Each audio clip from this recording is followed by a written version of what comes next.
What's up, Internet? You're tuning in episode 61 of Nintendo Noise, Flipscreen Games' weekly Nintendo podcast. I'm your host, Pete and Bessie, joined as always by...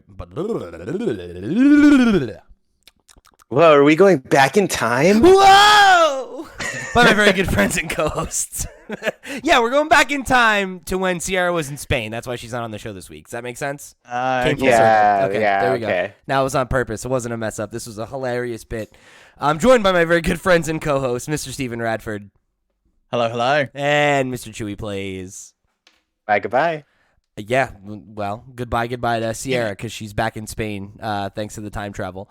But And, you got it wrong. You said this was the weekly Nintendo podcast. This is the weekly sandwich podcast. Yeah. No, I know, Steve. That's what you did. That's what you did to the show. And I feel like I'm going to lose my fucking mind because last week, because like Chuy, Agent of Chaos, right? Like normally it's impossible for me to know whose side he's going to be on. But if you're going to do something insane, I know he'll back you up. And now it's like Sierra, the only other voice of reason I had to check you fucking insane people, gone. Just gone.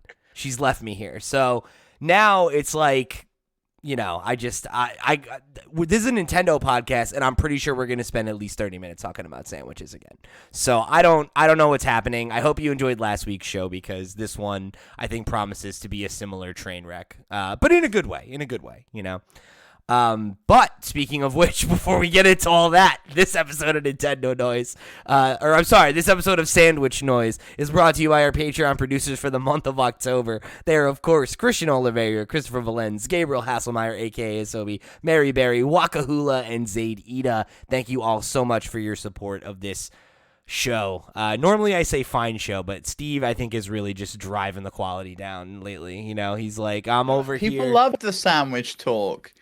You say that as if like the community did not get behind the sandwich discussion. Listen. Like so many people, we've even got a question in here that it's not made it into here, but I'm going to bring it up because it's from my dad, and he commented on YouTube. He was like, "What's everyone's favorite sandwich?" Steve, so Steve, we need to ask that one as well. Steve, I want to tell you, Steve. I want to tell you, right? You're a bad person. I need to say this to you now. Because in the document, right, I have a whole thing where I say, don't read this highlighted text. I was going to be a whole reveal where I went through the sandwich conversation. Okay. I go through all this trouble of putting a show together. This guy shows up. We're not even 5 minutes in. And he just derails the entire. It was a show designed around his derailment. And yet he derailed it even further. Now everyone pretend that didn't happen, and we'll let Pete do his bit when we get to it, all right? You want to host the show? I'm excited. All right? Okay?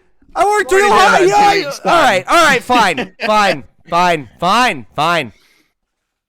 We're going to pretend. I don't know what this highlighted text is. Yeah, we're going to pretend. Yeah. I'm going to pretend that you're not giving me an ulcer right now, and I'm going to tell people where they can find us all over the webs, okay? Head over to flipscreen.games. That's our website, where if you want to support me in my fight against Steve's derailment of this podcast, you can write in with questions and comments and concerns and all kinds of stuff. You can show your support, become a Patreon producer of this hot dumpster fire of a show, and all the other great stuff that we do here on the channel, including all the very, very cool Steam Deck tutorials that Steve has been doing over on the channel lately. To all the new folks, if you're tuning into the show, welcome to Nintendo Noise. Thanks for tuning in. Thanks for coming and being a part of the community and all that good stuff. Speaking of which, if you want to become a member of the community, the best place to do that, head over to the Discord. Please come right into the show, just like so many of you did this week.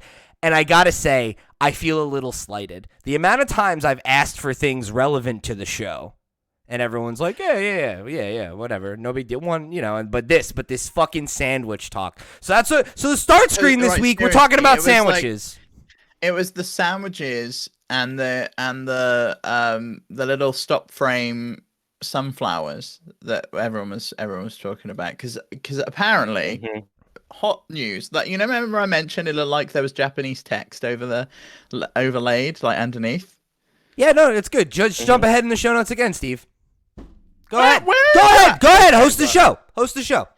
Host the show. You've now ruined this entire segment. I had a whole flow of what we were going to go through all these comments, and you've just absolutely killed it. So why don't you take over then, Steve? If you're so ready to talk about the sandwiches that you can't let me read my damn notes. Talk about other points from the podcast, from the trailer. Yeah.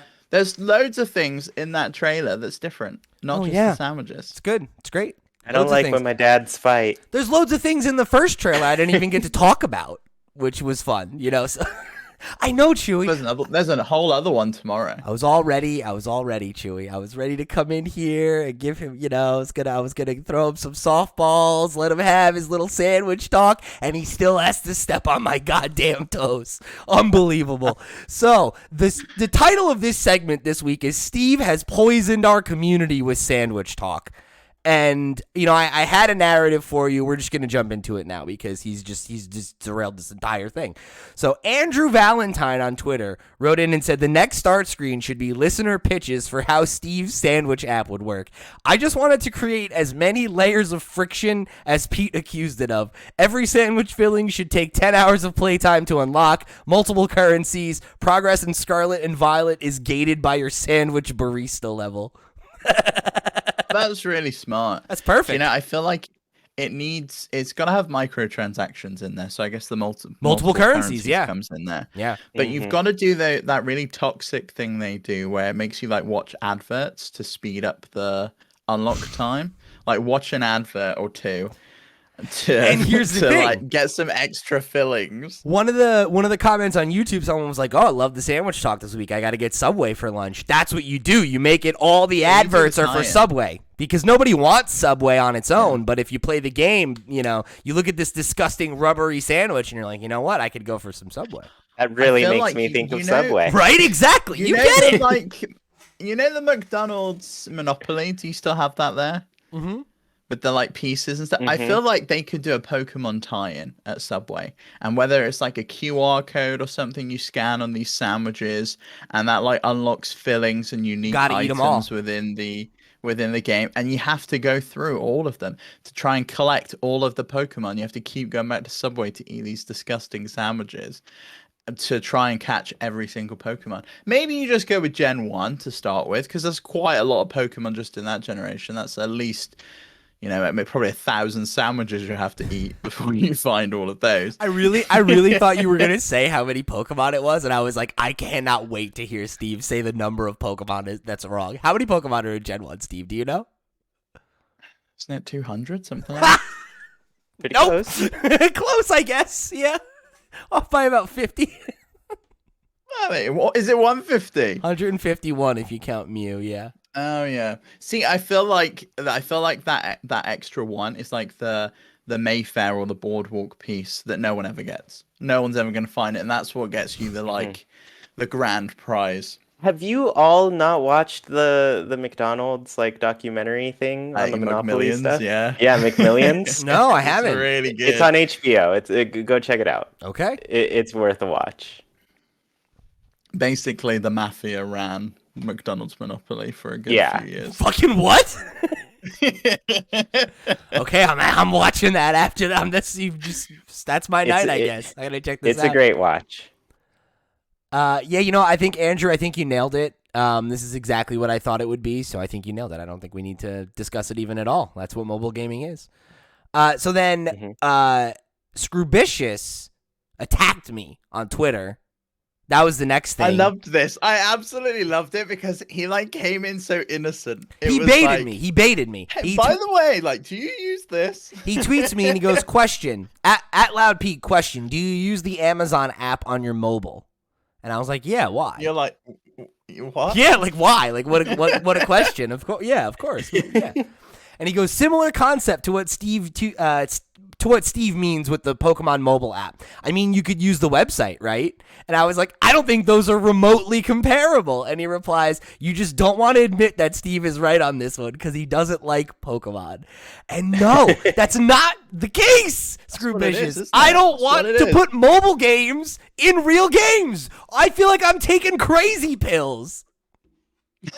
You guys are out here advocating for understand. something that we all really decided don't was understand. trash It's in like optional. 2006. It's optional. I don't think we decided it was trash in 2006. We all decided this nasty type of game, this like horrible toxic game that Andrew pitched us is terrible, but it doesn't have to be that way because this would be a companion app. There's been like game 5 that mobile would games only ever work made that weren't if exactly you what paid Andrew described. $60.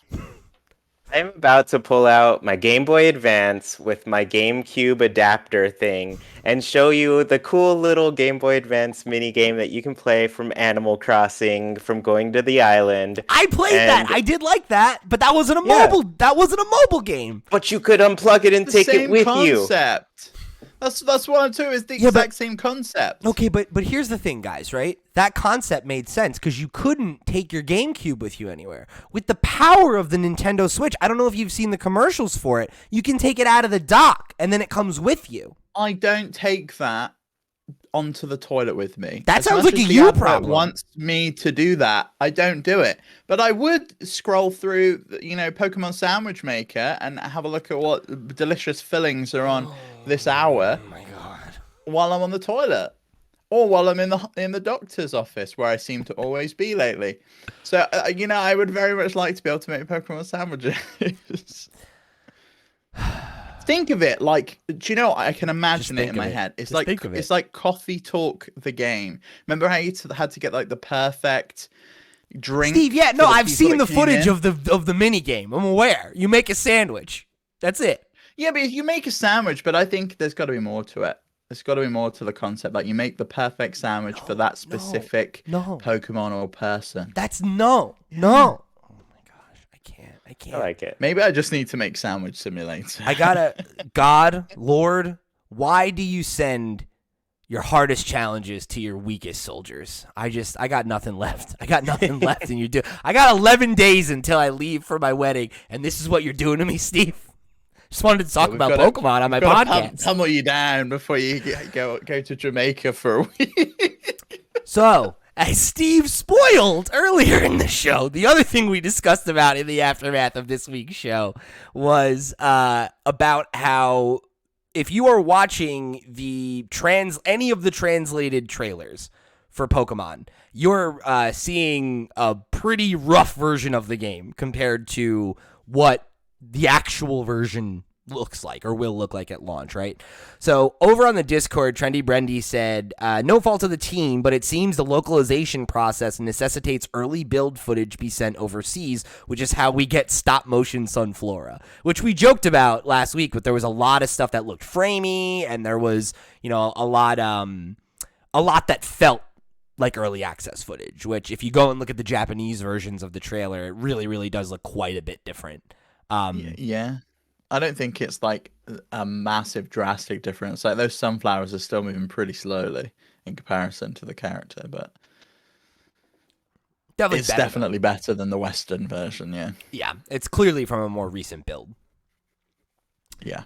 Yeah, and I went back and watched like a lot of the first trailers for the game too, and I don't remember it looking as rough as it did. Maybe it's like it's all an upgrade from Arceus, because that's definitely the weakest part of that game. It's all relative too, though, right? Because you're thinking about it as, it's the first trailer, so this isn't what it will look like, right? So you make excuses for it.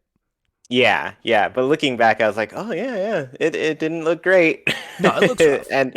and so I don't know. And the other thing that happens too is like all of these games, all of the things that we see through YouTube and stuff, like all of that's already compressed through just like the nature of the internet and how it works. So I am not usually like a real stickler with how things look when you first see them, but like there are definitely some things that you can point out and be like, oh yeah, they should probably fix that. It's not running as great as it could be, or doesn't look as great as it can be. But yeah, it was cool to see the Sunflora thing, because I was like, oh, they do move more normal in this newer one. That's neat. Good job.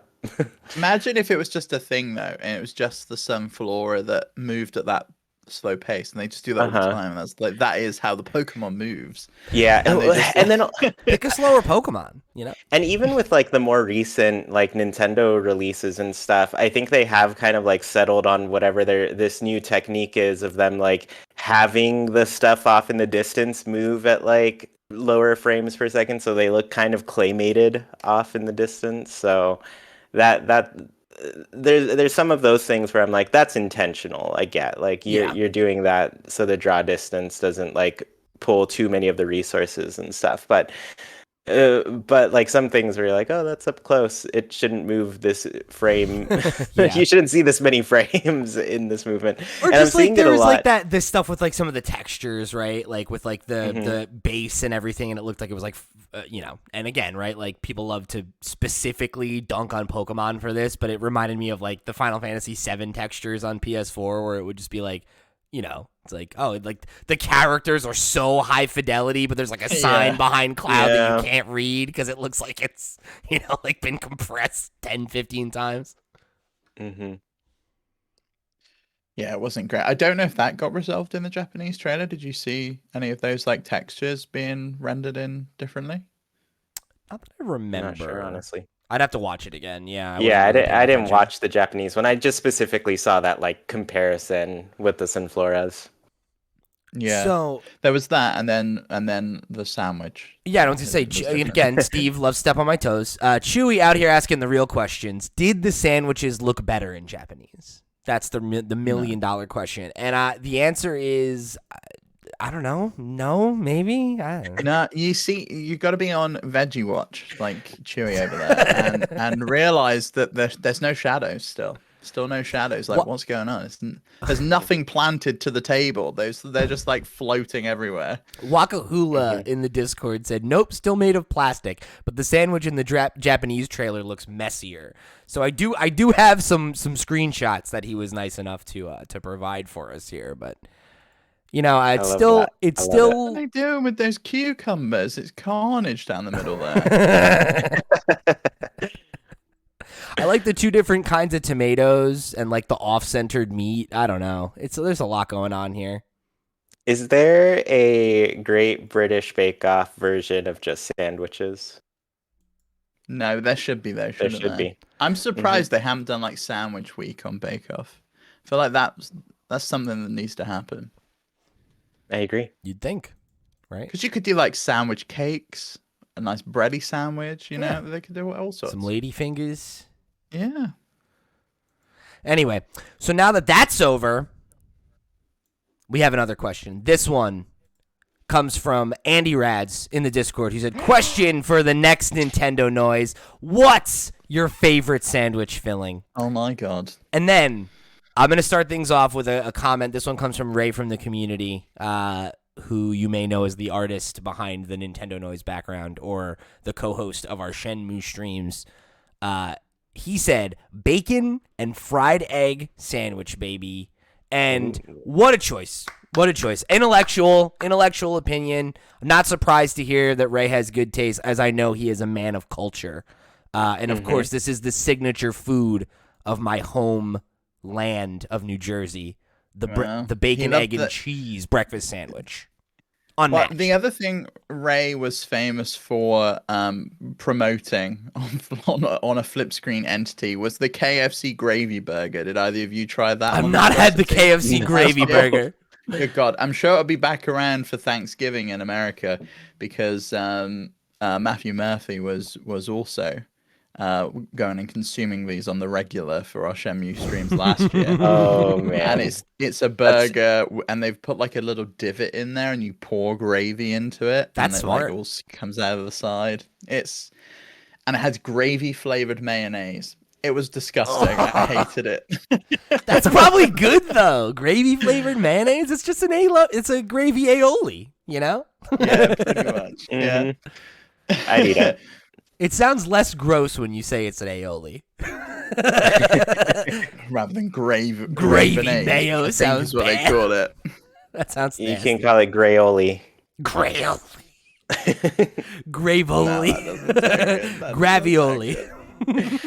That's a ravioli filled with That's gravy. Like a pasta. Yeah. It's a stuffed ravioli, but it's got just gravy inside, no meat. Perfection. Just drippings. So, what are your favorite sandwich feelings? God. Are we saying multiple? Like it's a sandwich, like a complete one. What is your favorite sandwich?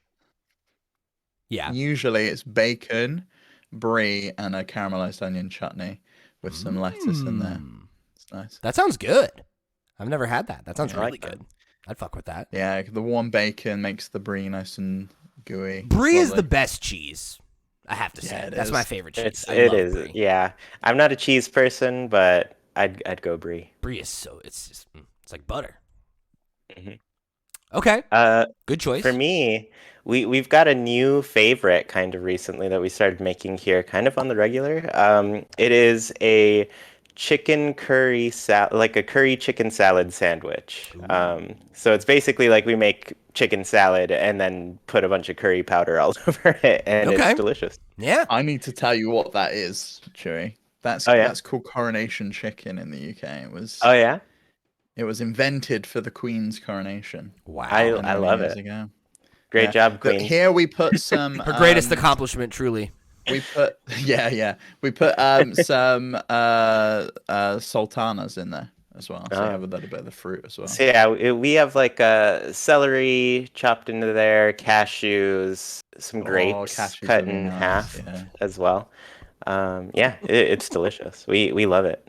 The other thing I wanted to mention too, and this, I've talked about this on like a random Twitch stream, and somebody else like knew what I was talking about, and I pinpointed that person as a SoCal Mexican as well. I was like, look, I know we're from the same place here. It's like we're speaking the same language when it comes to the Yeah. sandwich. What's the sandwich? What do you put in your tuna? I don't eat tuna. Salad cream. Sour cream? Salad cream. Salad cream. Okay. So I put corn in my tuna. Okay. Like sweet yes, corn. yeah. Sweet Yeah, corn's great, yeah. Okay. I can see that. A lot of people think that's just like, what? Why? Nobody does that, but That seems normal Again, that's a enough. real British thing. That's like you get that in pre-packaged sandwiches, tuna and sweet corn.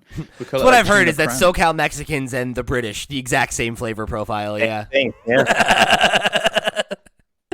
Ooh, yeah. No, go ahead. No, that was it. That was it. Okay. But I know most people usually go tuna mayo, right? Sure. Yeah, I do I like mayo. the acidity you get from salad cream. I think it's nice. When you mean salad dressing? No, salad cream. What is that? Really vinegary mayo. I don't know. It's a thing here. Like we have vinaigrette? salad cream. Let's see. No, it's called salad cream. That's by the it's way. called this, By the See, way, here- that's disgusting. You want to say what this? That sounds disgusting. Not, I'm sure it tastes fine, but okay. No, ew. Oh my god, this Wikipedia discussion. Salad cream is a creamy, pale, yellow condiment based on an emulsion of about 20 to 50% oil and water, emulsified by egg yolk and accentuated by spirit vinegar. It is somewhat it's similar to really mayonnaise Vinegary mayonnaise. and I mayonnaise. like vinegar a lot, actually. So I'd it probably sounds really like just like that. vinegary mayonnaise. Okay, Yeah, it is. respect. I do love vinegar. It's like like Kewpie mayo. It's like that, but a little bit more vinegary and a Gotcha. little less creamy. Gotcha. Mhm. Okay, so for me, I'm kind of torn between a few. So I'm just gonna name the 3 sandwiches that came to mind that I think of as like these are the ones I fuck with in very heavy rotation. Hard agree with Ray. The bacon, egg, and cheese, or the bacon pork roll and cheese. Same vibes, but that's a New Jersey, Philly, area specialty. You don't have any like any Tommy K on there? A little bit of the tomato ketchup. You wouldn't go with that on the I bacon? don't do ketchup. I don't appreciate it. I don't like sugar. Like I don't need the sugar. Like I feel like people put it on things to cut saltiness or and it's like, nah, I want that. Right? Like I don't want the balance. I just want I don't want anything on there but the egg yolk, baby. Like you want to bite in and get that, that nice eggy. I was gonna say, how'd you have your egg? You go for like the over easy. Oh yeah, that's the way to go. You want the egg yolk for sure. Mm-hmm. In a pinch, scramble's okay, but if I'm like on the go, a scramble might work out, right? Because that's less messy. But And then the other ones that came to mind were the Philadelphia cheesesteak, of course, a classic, an incredible sandwich. So Chuy can good. attest; he had it in real life. Multiple. We had 3. We tried many. We We had a tried bunch, many yeah. together. We had like 3 in a day, and my man was like, "Yeah, it's good. I need a salad though." I really did. That was like all I ate for 3 days. Bro, I after. never had it. I never had more than one cheesesteak in a day. And you were like, "What if we had it for lunch and dinner?" And I was like, "All right, brother, let's do it. Anything for you, Chuy." And then the third is, of course, another bona fide American classic, the peanut butter and jelly. Very tough to beat. Peanut butter and jelly is like a very perfect combination. It's nostalgic. I'm with you. It's easy to put together. The ingredients have a very long shelf life. It's great in the middle of the day for a lunch or in the middle of the night if you need like a 4th meal before you go to bed. Perfect. Love a PB&J. I feel like I need a peanut butter and jam sandwich after this. Like, It's good. It's good. I was introduced to that last year, I think by you, Yeah. and it changed my life. Really did. That was one where I Amazing remember you sandwich. came back and you were like, "This slaps," and I was like, "Good. That's the right Really opinion to fucking have." good. Like, 'Cause you got that salty and the sweetness in Uh-huh. the same sandwich. It's so good. But you Perfect. got to have I the love right bread salty for it. Because I tried it with brown bread and it just did not. white bread's the way to go. Yeah, you want a Yeah. lighter bread. You get away with potato bread's all right. It's just lighter, not like a wheat bread. Too dry. Okay, so now that we talked about sandwiches for like 26 minutes, I'm going to steer us back towards Nintendo. So we got a question from Mr. Trendy Brendy. This was one that he wrote in a bit ago, and I somehow missed it when I was putting together the show last week, so apologies, Brendy. He wrote in and said, question for the next Nintendo Noise. Have any of you ever dipped your toes into ROM hacks? What experiences have you had with them? I'm baiting Pete into talking about Pokemon Radical Red and hearing what Pokemon he's using. But I also wanted to spotlight Maternal Bound Redux, a ROM hack of Earthbound that makes the script line up a bit better with the original Japanese story and ties in better to Mother 3 while also adding in a run button. See y'all around, Trendy Brendy. So, before I talk about my stuff, have either of you ever experienced ROM hacks? Yes, many times. Initially, I thought no, but there is one I tried out. What was that? It was like a build of red and blue, yellow, green, all the first Pokemon, but it was like turned into an MMO. Okay. So a ton of people were playing it, and you could like see their little ghosts running around. And I just did like a little bit on there, but that was the only one. That's really cool. That sounds like the concept of Temtem, but like a fan version. Yeah, I remember exactly. trying that back in the day too, but the one that I tried, I don't know if it was my internet or if it was like the game itself, but it was like every time you took a step, it was like reloading the whole, I was like, oh, this is ridiculous. It was not working, but there's like a ton of those now that like apparently work really well. I see them on TikTok like all the time. Spring-Heeled Rick in our Discord was actually just talking about it too. It was like, oh, has anyone seen this? This is like fucking crazy. It's like a full Pokemon MMO. So Steve, you said you had as well? Yeah, so I never had Pokemon on a cartridge when I was younger, which I think is probably partially why I'm not massively mad on it. I can't remember what Screwicious said. I don't like it. I don't like Pokemon. Like, I do have some affinity to it. I just, You just don't like the genre, though. Like, you don't like JRPGs, Not really, no. I don't really like nonsense stories either. I had some thoughts on Horizon when I finished it as well, which I'll talk to you about at some point. Oh my God, dude. I swear to God, you're gunning to, like, break up this friendship. I swear to God. Son of a bitch. I downloaded, it was years ago on like an old Windows XP laptop I had. I remember downloading, I think it was Virtual Boy Advance or whatever it was called. The VBA, of course. And I downloaded from Kazaa some ROMs. That is a very old-fashioned sentence. Yeah, right. It really ages me. I didn't realize that they weren't like legit versions, but they weren't. They were like, such and such presents Fire Red, blah blah blah, and it was like you're probably playing like Omega Red or something, yeah, and I had no idea what like version of the game this was, but that's the only version of Pokemon, those early Pokemon games that I've ever really experienced. And then aside from that, Nintendo did their own like official ROM hacks that they put onto the Switch Online service. where they had like a version of Oh, the right. original Legend of Zelda, and it would be like a version where you had like a load of things unlocked at the beginning, that kind of thing. Yeah. So I played through some of those, and I'm also, and whether you consider it a ROM hack or not, I don't know, but I'll often put in within Dolphin, and I'm doing a video on it at the moment. Um, it'll allow you to apply patches. So if you're playing a game in Dolphin, you can get it to skip all of the like start screens. You can get it to force it to 16 by 9. You can like give yourself extra lives or, take lives away if you want to make it more difficult. So it's not really like a pre-built ROM that's been hacked, but you're kind of patching it on the fly with the emulator. It's more like, I guess, like hacking a game Yeah. rather than like a ROM hack, quote unquote.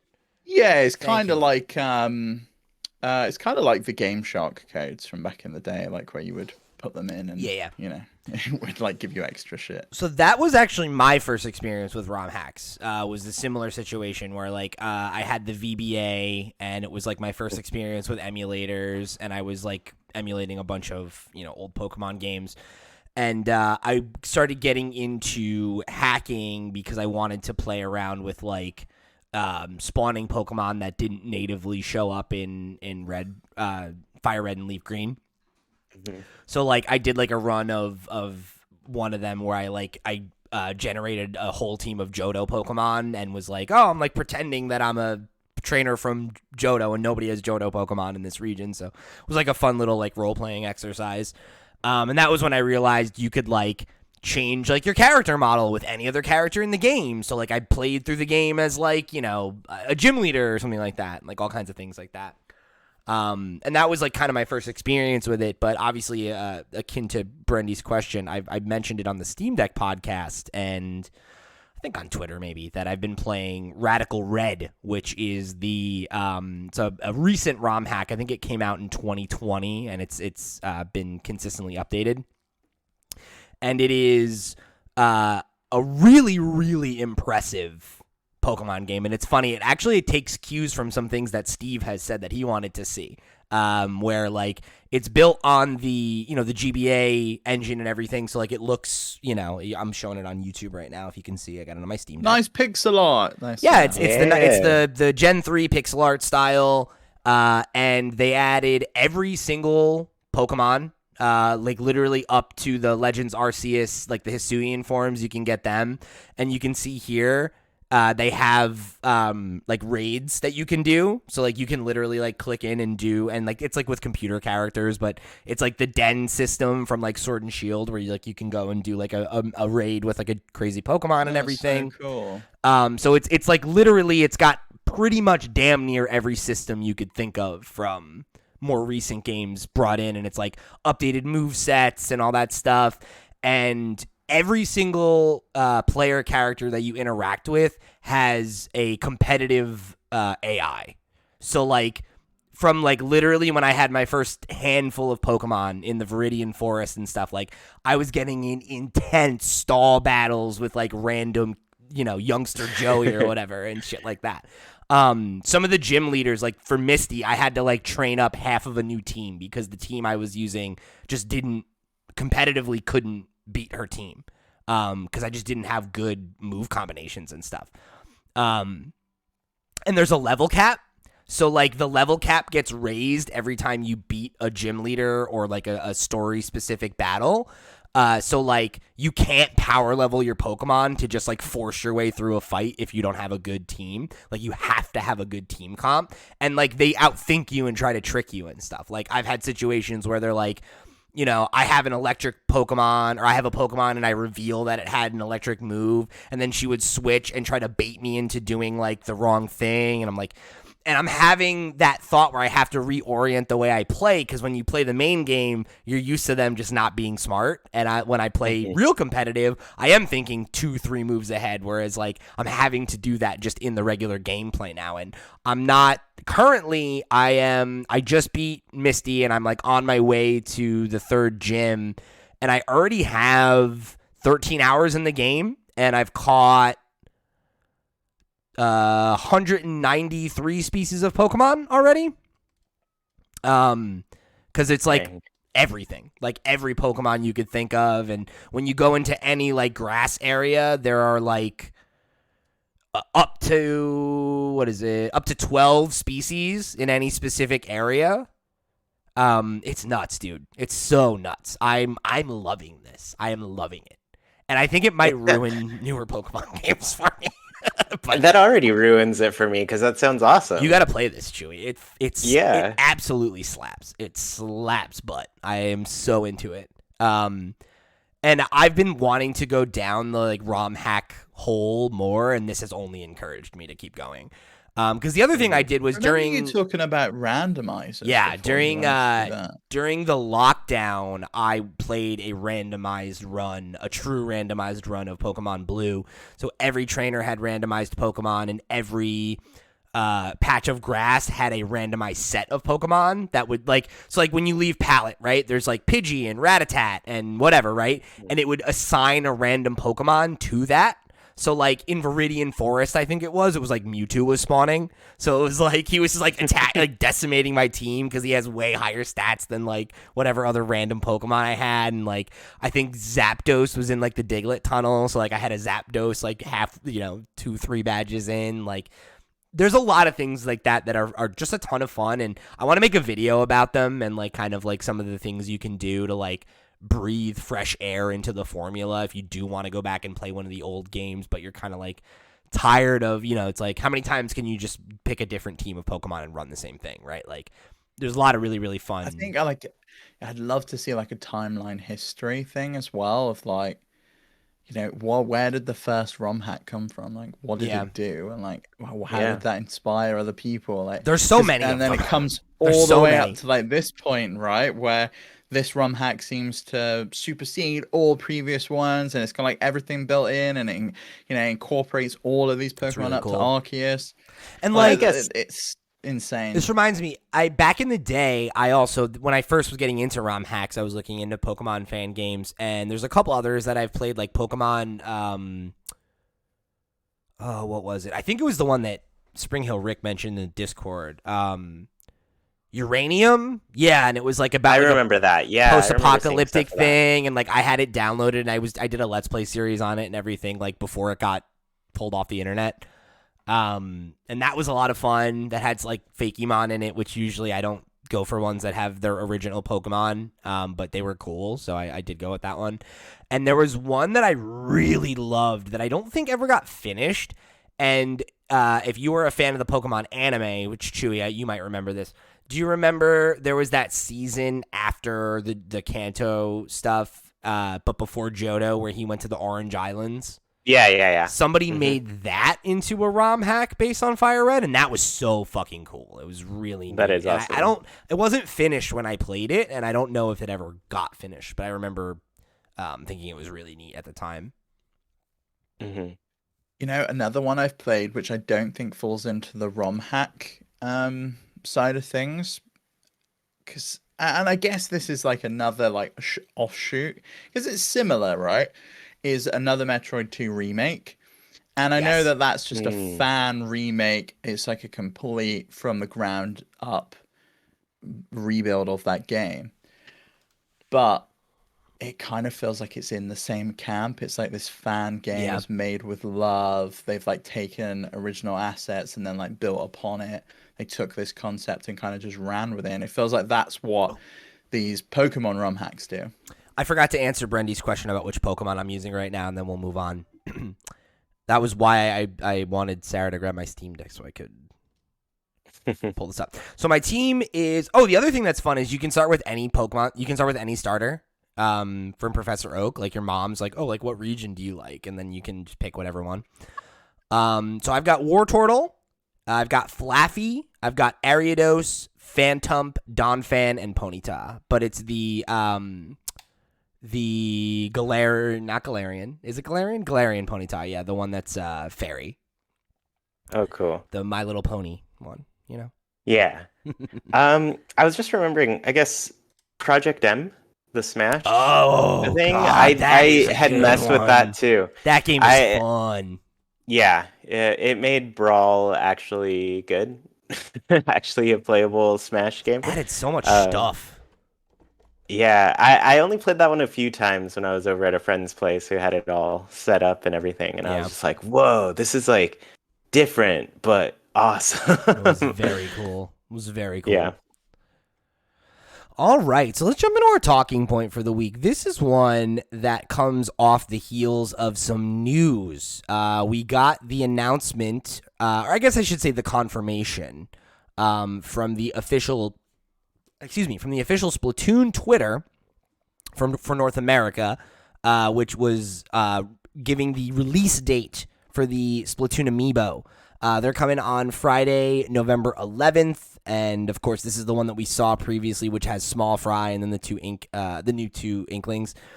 The thing I thought was funny, and it's a perfect opportunity to kick off a conversation that we've had kind of in the back of our minds for a while.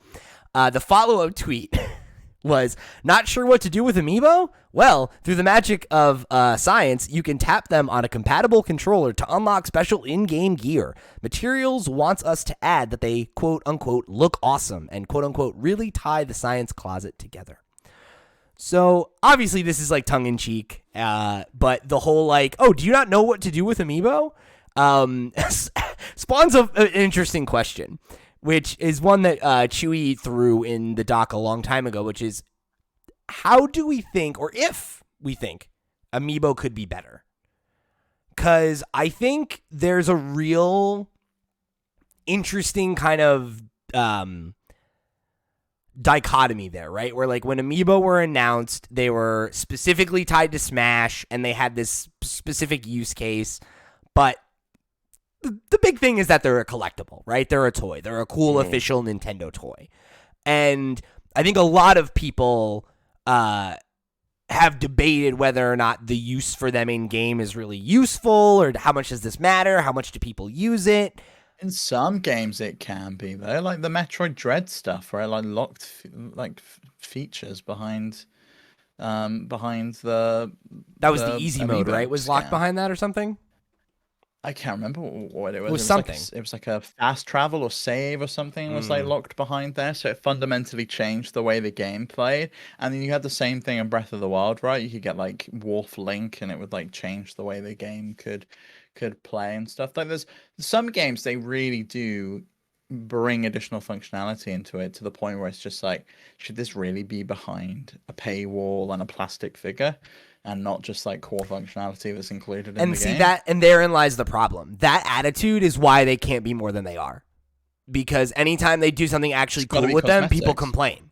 And it's like, oh, it's stuck behind a paywall. Like, that's not fair. And it's like, well, yeah, I mean, you're probably right. You know, like, that's not cool. But then it becomes like, okay, so then they don't really do anything. And then there's people who are like, why don't they do anything? Why don't they do more? You know, and it's like, I feel like you're kind of damned if you do and damned if you don't, unless it's like cosmetic stuff, which is, that was something Breath of the Wild did well as well, where like there were certain amiibo that would like unlock, you know, like if you did like the Toon Link one, you'd get like Wind Waker specific outfits and like little nods and stuff like that, or you'd get like tropical fish that are from the Great Ocean, right? Like things like that.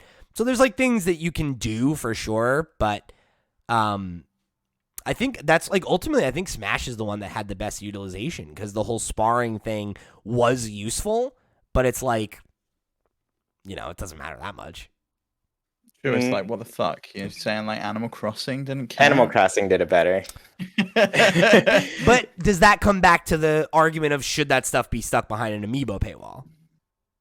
You know, I some of think that they stuff I don't mind though, like the Hello Kitty stuff, the Sanrio, like fine. You know, it's like essentially a physical DLC, isn't it? I'd say there's few things that are like, if for at least in Animal Crossing's case, there's like a few things that are just solely tied to the amiibo. New Leaf was worse in that regard, because there wasn't things like villager hunting and that mechanic where people can go and basically go and find the villagers they want. It's time consuming, tedious, but still kind of the biggest thing that gets people watching on like YouTube and stuff to this day for Animal Crossing content. Like they'll just sit there and watch a villager hunt all day. But like in New Leaf, it was like, okay, like this person has this card, they can get this villager immediately. There wasn't an easier way to do that. Like you could adopt some of them. Some of them, I think the Sanrio ones are still like locked. You can't adopt those from people. But in New Horizons, like yeah, like everybody can get whatever villager they want as long as they take the time to get all of those Nook Mile tickets and go and hunt for them, Just go on Nook, or just go on Nookazon and Yeah. find the one you want.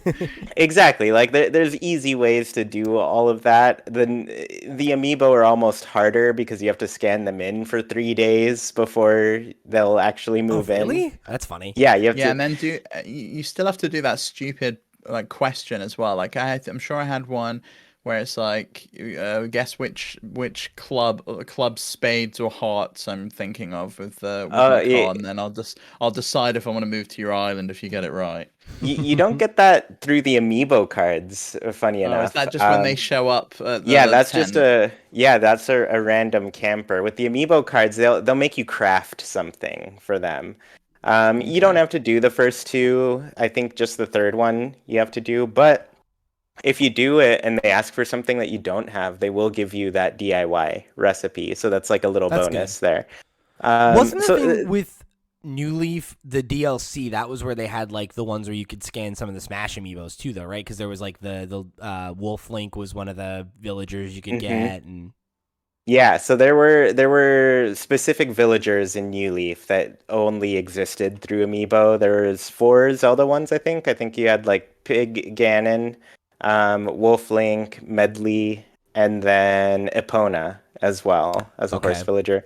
There was some Splatoon ones. That's why I actually got the Callie and Marie amiibo recently. I was like, yeah, I want them for their Splatoon 3 stuff, whatever. I really just want to be able to get the villagers in New Leaf as well, because they have a couple squirrel villagers for Callie and Marie.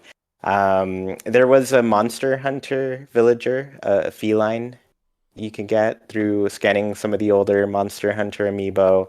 So And there none were of like these are in New Horizons.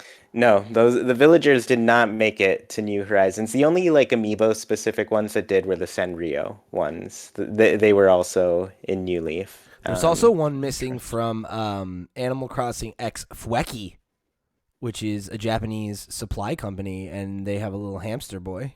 Yeah, that one I don't think you could get outside of Japan. I think it was like an in-store Region thing, locked. a villager that you could get. There was also a horse named Philly that was like a 7-Eleven horse that was only in Japan as What? well. Yeah, pretty. There's a whole 7-Eleven set in that game. That's wild. Um, I still but miss uh, Blanca, to be honest. but I'd say They like should bring with her back. true. With New Horizons, I think they nailed the amiibo stuff. Like you can get whatever villager, yes. You can scan them in at different parts of the game. There's Harv's Island, that one's worthless. That's just like make make them, dress them up, whatever. I don't know. That one's not too fun.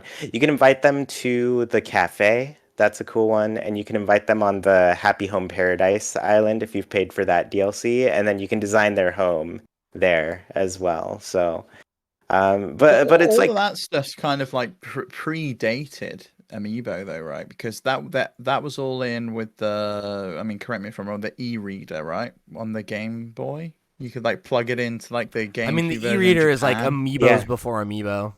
Yeah. You know? yeah. I really liked. I guess that they went with cards for that reason, though. Like because I was like, oh, this feels like a really nice callback to all this, like the Yeah. Animal Crossing Yeah. e-reader stuff. So I like that aspect of it. But yeah, like this is all stuff that kind of existed before, where they did have the e-reader stuff. I got my hands on an e-reader recently. I Nice. found it at my parents' place, and I was like, Oh ooh, my I'm gonna play god. with this so much.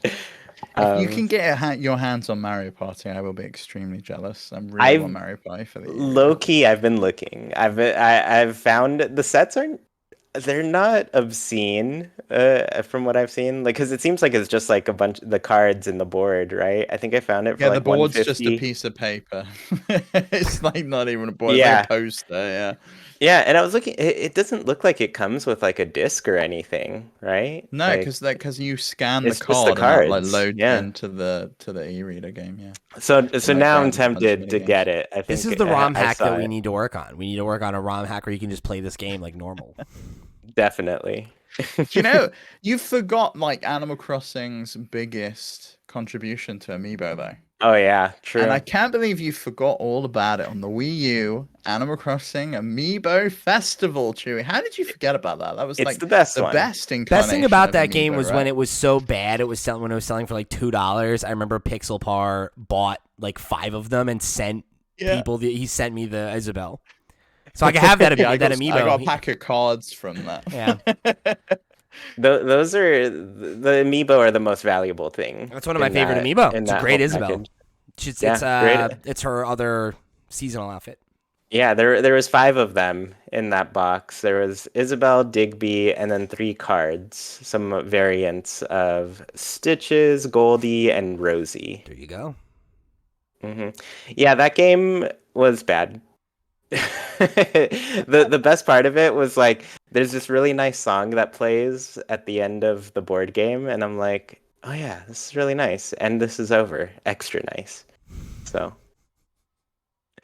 Yeah. And then outside of that, though, like, I don't know. I think the Animal Crossing amiibo are just like worked in a way where it's like it didn't feel like it competed with the game at all. Like they kind of nailed it, but then it did like make a lot of that stuff just easier to access, a lot easier Yeah. to just do and experience, you know, if you That wanted is it. like one of the trends that they do a lot with Amiibo, because that's like the biggest thing in Splatoon, at least in 2, because you didn't even have the functionality that Splatoon 3's got with the outfits. You had to assign them to an Amiibo if you wanted to have like different loadouts. You'd have them like scanned on and stored on your Amiibos. Like I'm fine with that, like the quick shortcut stuff, and I just don't want additional functionality. To be honest, I don't know how many people buy Amiibo for the functionality and not for the fact that it is a really nice figure, because they're And always really beautiful. that was going to be my question. Right now that we've talked about this, right? Like, what if anything do you want them to do? Because like I'm at the point where it's like I don't really use them for that, and like funnily enough, the only games I feel like I've really heavily used them in are Breath of the Wild, and my friend, somebody like a friend of mine, like went worked at a restaurant with somebody who made like fake amiibo cards, and I have like a stack of them that are just like plastic cards with the NFC code on it, right? And Doc sent me a bunch of those for villagers. And they're still really easy to make. Yeah, and like the You idea can do that it with like an Android phone. with those, it's easier to tap the card than it is to use the figure and go get it out of my display case and everything. So it's like, yeah, I don't really use them like that. I've only really used their in-game functionality pretty limited, and like I still love them. Like I just bought 2 amiibo the other day, right? Like I just like the figures, you know. Like I think Me the too. build quality is really nice, and especially on the more And it's modern gotten ones. better. Yeah, Yeah, the the new original ones are ones like were not always the best, but they upped the price, but I'd say it's worth it. I agree, and I think for me, it's like I don't really need them to be more than they are. You know, I wouldn't mind if there were things that made me feel like there was more incentive, but I don't know. You know, it's like I just feel like that's not really what I'm looking for from them. I'm looking for them to be like nice, cool Nintendo figures. You know. Hmm. Any of you got the like? I can imagine if either of you've got it, it's probably you, Chewy. The weird villager amiibo with the like weird Oh, eyes the and original one? I goofy do have face that that they one. did. Yes, I Yeah, do. you do. It is a prize in my possession, or in my collection. My very good friend Jack Ryan, he was he bought it like when they first dropped. He got a villager and I think one other character. And it was like right before they popped off and they became impossible to find. And I became like an obsessive amiibo collector. And it was the only one from the original set that I was missing. And he just gave it to me because he was like, it's, you know, like I'll just buy another one. I don't care if I have it now or later, whatever, you know, it's cool. Because he's a real I one. remember a specific day. It's burned into my brain. But the day that I messed up with Amiibo, and I was like, No. I remember seeing them, and I was like, oh yeah, they're cool. I don't think I need to get into this. And then I was just like walking around a Walmart randomly, and there I saw the Peach Amiibo and the Ike Amiibo, and I was just like, oh yeah, they look kind of cool, but am I really? This feels like dangerous to me. Like, am I gonna get too obsessed with these and try to get too many of them? And so that day I like walked away and I was like, all right, I'll skip them. Come to find out that Ike was incredibly difficult to find. Yep. And like that was the only one probably in the whole city at that point. And I just like left it there when had the opportunity to get it. And then after that I was just like, fine, I'm in. After that I just like went on eBay, started buying a bunch of them, got whatever I could get on store shelves and stuff, and then I was like, yep, this is a decision. I knew it was gonna go this way. I refused to pay more than retail price for any of them, so I always used to wait. I was like on Reddit Amiibo alerts. Oh, and dude, stuff I like was that. on that Yeah. every fucking day. You know what's my favorite Amiibo story is when they dropped Rosalina. Remember when they used to do like it was like release day and like you could go and like get in line for it and stuff because the demand was that high. Rosalina, I remember, was dropping at Target and I knew that they were doing an advanced release. And I went and got in line at like 6 or 7 in the morning on Super Bowl Sunday to get this Rosalina. And the funniest thing was there was this dude from the Amiibo subreddit who I had a conversation with because he was like, I had posted a thing about availability in the town that I lived in at the time. And he was like, oh, thanks. You got me one, whatever. And I had mentioned on the subreddit that I had an extra Diddy Kong that I was looking to trade for something. And I forget what he even had that I needed, but it might have been Pitt. I forget. But there was somebody I was looking for, and I remember I was in line, and I said something about, like, oh, yeah, I got an extra Diddy Kong, and he was like, yo, are you the guy I talked to on the subreddit? And I was like, yeah. And he's like, I got mine in my car. You want to trade? And I was like, yeah, let's fucking go, bro. And like, it was just like such a like very, one of those great moments that I feel like, doesn't really happen as much anymore. Like IRL collecting and stuff. But man, I remember those lines too. That was just a like time, meeting just man. random people. Yeah. And everybody was like so happy, like I remember the first dude who walked out with his Rosalina, everyone was like, yeah, like you did it. Yeah. Like, so That's what I really liked about the latest set of like Animal Crossing Amiibo cards that came out, the Series 5 one, because it was like that again. It was a bunch of people waiting outside of the store early to go and they're all just Animal Crossing fans. So you just sit there talking about the game, what you're up to, and yeah, go get some cards. the early days of Amiibo hunting were the most I've ever enjoyed being on Reddit. And like, I don't hate Reddit, but like that was such a fun, like that community was so positive and everybody was just so like, oh, look, like I just got my first one, or like, oh, look, I got this one. Here's my collection now. And I remember I did a post once because I had been keeping them all in box and I got to the point where I had so many of them, I couldn't put them anywhere. So I decided I was going to unbox the Smash ones and I'd leave other ones in boxes. And I just posted a picture of all the boxes just ripped open on the ground and people were like, what have you done? What a massacre! It was just so funny. I open wholesome. all of them. Very wholesome. I'm all about opening these toys and stuff. I like leaving the non-Smash ones in boxes when they have cool boxes. Like I have all the Splatoon Guardians ones in a box. I refuse to get the Guardian out of the box. I got the Guardian out of the box. I think I opened my Guardian. Its legs move.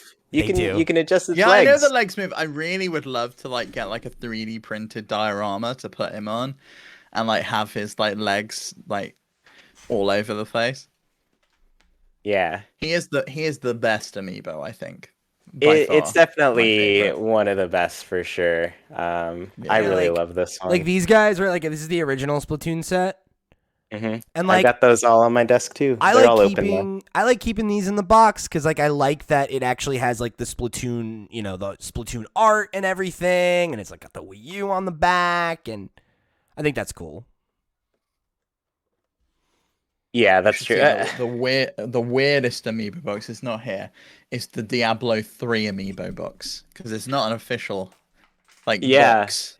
It's bizarre. It's like an amiibo made by Blizzard that's like fully sanctioned by Nintendo. Yeah, there's definitely a bunch of weird ones that they made. I remember a lot of people were really trying to get the like sun worshiper thing from Yeah. what is it? Why can't I think? I'm only thinking Dark Elden Souls, isn't it? Ring. Yeah, Dark Souls. I was like, what is this? Solaire, right? Yeah, the Solaire thing. Yeah. That one was hilarious. Loved it. Yeah, I regret not getting those when they were like available. Because like I do want to eventually have every single one, and like there's a bunch of the really obscure ones that I missed, and there's no way I'm paying retail for that now, right? Like that's when you're paying a premium at this point. I was just at Target earlier today, and I tend to just stop by like the different sections to see what they've got. Today I saw they've got a whole bunch of the Metroid Dread ones where it's like I've seen that too. The Emmy and Samus in the dread suit. I'll tell you what, Chewy, I've thought about buying a second one because I keep seeing them in nice shape, and the one I bought online is all bent, and it's like still in the box. Yeah, I kind of want to get one in box. You can open that one and then get the fresh box. Right? Yeah. That's what I'm thinking, I also saw the Minecraft ones. That one I just snagged. I got that. And recently, I think they reprinted the Zelda with the Loftwing. I got that one. Yeah, that one's on sale a lot right now. And Byleth I also got cheap. in the wild recently, I saw. I refused to get the Byleth one. I've gotten like every Fire Emblem one, but I was like, why didn't they make both Byleths? I'm not going to support It's really the lame, sexism. too, because if you were only going to do one, you should have done female Byleth because she has a better design. Yeah. So I refused to get that one, even though I have Look at this milquetoast motherfucker. Look at him. He's so boring. Yeah, forget him. But yeah, like they're still there. They're still sitting on shelves. There are a bunch of the Sanrio amiibo cards still available everywhere, every Target I go to. So, man, I love Target. I feel like I love Target. I love going to the video game section and being like, "What do you got for me?" They still got it. They still got one of those Series X fridges, Chewy. And Sarah said I can buy it if they still have it after the wedding. No. There's a new one. Have you not seen? What? There's a new one that's smaller and it's like the same size as the console. You gotta get that one instead. Oh. Yeah, how many drinks can you fit in it? Is this like a one Diet Coke machine situation? I don't know how many drinks you can fit in it, but I saw. We need a couple in there. I saw Larry Herb tweeting about it. You gotta go check it out. Hell yeah. Yeah, they have a bunch, really. So I feel like they haven't been in short supply there. Also been seeing a lot of the Series S's in stock. Oh, that was on sale the other day for like $250 with a controller. It still is. It's for the Target's like Prime Day competition, isn't it? It's sold out though. Pretty tempted. I don't think they still have it. I last time I looked at it, I think it was sold out. I feel like what's tempting about that is just like, the Switch, it's easy. I can pick it up, move it to my living room, no problem. But the Xbox, I'm like, let me just like unplug everything. Chewy, if you're about to drop, like, what is it, $250 on Steam that, Deck. Steam Deck. Please buy a Steam Deck instead and just stream your Xbox to it instead. And you don't have to move rooms. Here's the thing though, Steve. I still need a Series S for streaming. No, you don't. Come on, I do. Do you not have like one of the? Does your capture card not work with it? No, it does. I just have to move it. Oh. Because like if I wanted to like stream an Xbox game, I'm not gonna stream it to my Steam Deck and then stream that, right? Like I need to move the Xbox. It would work great. You think it would? It would work great. Yeah. I don't know. That seems crazy. I'll try it, but. I'm just imagining how nice it would be, right, if my stream setup, because I have a Switch dock down here. I've got the Steam Deck dock now that's very easy to move. And it's like, if I had in a Series S, literally the only console I'd ever have to move is the PlayStation. And I only stream on the PlayStation if I'm playing a PlayStation exclusive. So that would severely limit how often I need to move a console up and down the stairs before it's time to stream. Mm-hmm. Privileged position. to consider this a problem. Don't get me wrong, but quality of life, What's $250 to save me minutes of frustration? All right, but before we close out, I've got an update on the fridge. It's 8 cans, and it's available at Walmart for $55. That's more than I expected. 8 is pretty it's good. I don't feel like I need bigger than that. The other one's 12. For half the price, that's available. worth it. That's worth it. That one's available at Target for $100. Huh. Okay. So Walmart's got the smaller one, and it looks really cool. I'm intrigued. So final thoughts here. Steve, you already told the world how Pokemon could improve Pokemon, and it's with a sandwich mobile game. How do we improve Amiibo? Or are they perfect? I think you tie the two in, and you sell ingredients on Amiibo cards. So if you want like Mexicana cheese, and you do like sponsorships, and you scan that in. Stop! You scan that in. Stop! Please. That's the way. That's the way. You've killed me. I'm already dead, Steve. Ingredients on the cards. Cut to that clip of The Simpsons. Stop! He's already dead. So I found a big stack of the Kid Icarus like AR cards at my parents' place, and I was like, "What? I'm gonna." Do you know about these? I don't remember there's apparently these. No.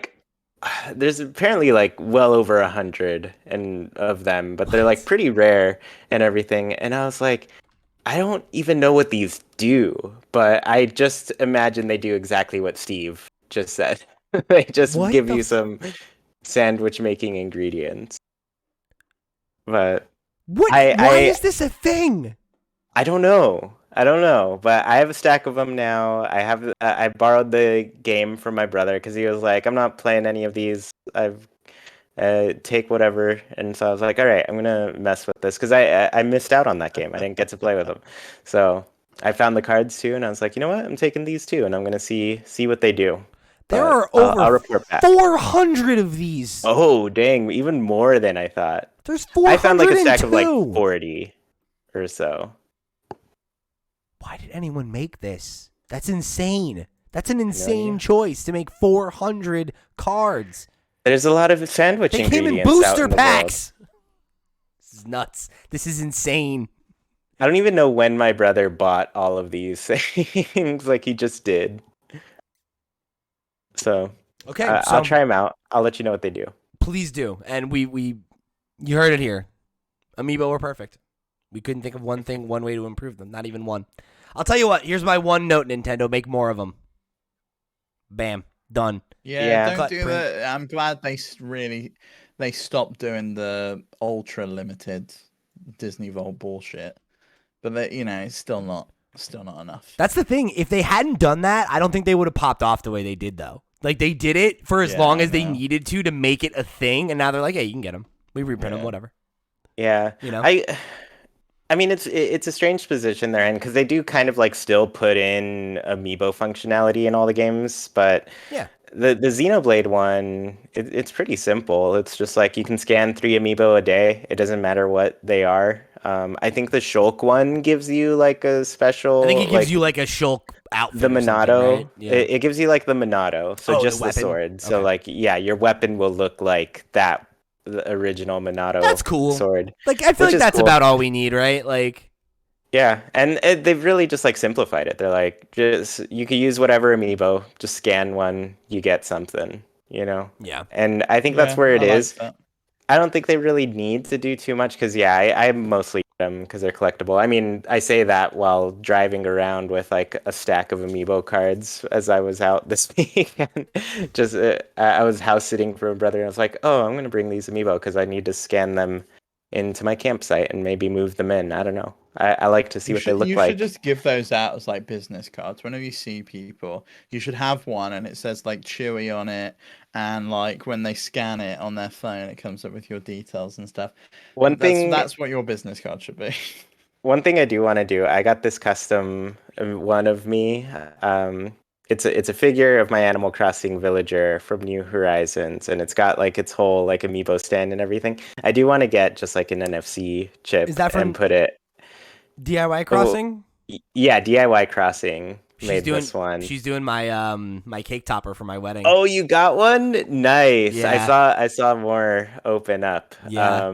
I was But yeah. like following that for years, and when she opened Uh-huh. them up like right as we were looking for one, and I was like, Sarah, I have wanted to do this forever. Like, can we please do this? And I can't wait. It's gonna be such a nice That's awesome. keepsake. So, yeah, so I really just want to get an NFC chip and make it like work like an actual villager amiibo from Smash. Yeah, So that would be really cool. Just like you just cut one open, you know. Just be like, I Yeah. want to see how you work, and just like get a knife in there and like tear out the village. You're sick, That's bro. true. You got way too excited about that. You're like, yeah, just cut them open and root around inside them. Because I've been rewatching NBC's Heroes. I'm Siler. I just want to see how everything Nice. works inside. You know, I've been wanting to rewatch at least the first couple seasons. I gotta of the that. say- first season or two before the writer's strike, phenomenal TV. I gotta say, oof. And it's another totally off-topic thing. So I'll say this, and then we'll wrap. There's nothing more you, Steve, than when like the entire time we've been friends, right? The party line has been like, oh yeah, I've never really been into superheroes, and then I come to find out that the superhero media you've engaged with is one Spider-Man movie, one Spider-Man video game, and then Heroes. Heroes, it's a great show. Okay. Love it. Good God, man. One day he'll take a recommendation from me seriously. We'll see how that goes. Anyway, thank you guys for joining us here on another episode of Nintendo Noise. If you want to write in about sandwiches, please don't. And instead write in about Amiibo or something else constructive. We've got 3 other podcasts you could ask questions about sandwiches on. So if you could think of a sandwich question that would fit into the Steam Deck podcast, the Flip Screen Games podcast, or one more thing, Lord, please message me grant directly, me the serenity and I to will accept make the sure it things will that I be in cannot there. change. Woo! Okay, please don't do that to me. Don't do it, okay? Who is writing an email right now, sending it my way? Zayd definitely is. 100%. So how many sandwiches do you think you eat over the course of Persona 5? Asking for a friend. Anyway. Oh well, do you consider a burger a sandwich? We're That is the not question. starting that right now. The show is over. Because I'll tell you what. I'm going to answer it right now. No, it's not. It's not a sandwich. Moving on. Okay. Hot take. What about- Mic dropped. Bam. All right. That wraps it up for this episode of Nintendo Noise. Head over to the website, flipscreen.games. Give us a subscribe. Follow us wherever you're going to follow us. Go become a Patreon supporter. Follow us on Twitch. Go to our second channel if you want to watch archives. Watch our sister shows. Go check out our Steam Deck stuff. I don't know. We're doing stuff all over the place. It's a great time to be a Flip Screen fan. Come be a part of it. Thanks for coming and being a part of it. Thank you for building this crazy dumpster fire with us because it's a good time. So anyway, I love you guys. For the crew, I've been Pete, he's been Chuy, he's been Steve, the sandwich terrorist, and we'll see you next week for another episode of Nintendo Noise. Take it easy, everybody. Chicken sandwich, chicken burger, they're the same thing. Fuck. Maybe not. We'll see next week.